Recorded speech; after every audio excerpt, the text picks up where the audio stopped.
Nicole Thompson works in the interpretive textile department at Middleton Place outside of Charleston.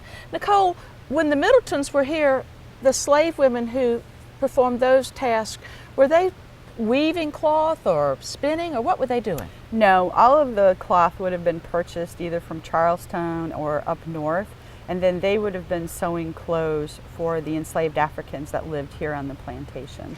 A woman who worked here, would her outfit have looked something similar to yours? Absolutely. Lots and lots of layers, typically made of, this is made of linen, but maybe made of a little bit coarser cloth.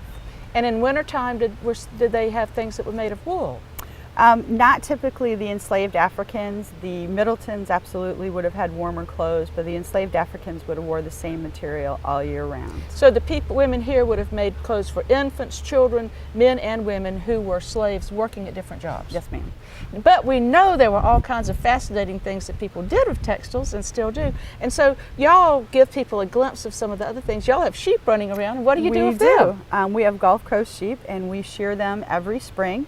We take that wool and pick it clean, and then we wash it. You know, the lanolin that we all love so much for our hands, that actually comes from the wool. So we wash the lanolin out of it, and then we do a process called carding, where we line up the fibers. And is that with combs? It is. It's with two rounded combs. We line up the fibers so that it can be spun into a string or a yarn. And then from there, you can either use it to knit, or you could actually put it on a loom and use it to weave. So, you have some wool that I think you dyed with indigo, and the colors are real different. Yes, ma'am, and that depends on how long you leave the wool in the indigo, or you can dye it multiple times to get a deeper, bluer effect. When people would use indigo as a dye, did it last a long time? Oh, absolutely. Once the indigo has set into the cloth, you can actually go back and re-rinse it, and that'll help, and use an acid to help set it into the cloth.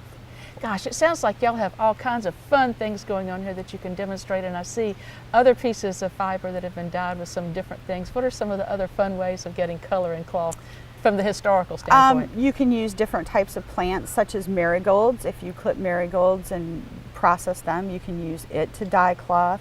You can even use the peels from red onions, and you can use that to dye cloth. So you can get a lot of different colors from different natural things growing around the plantation.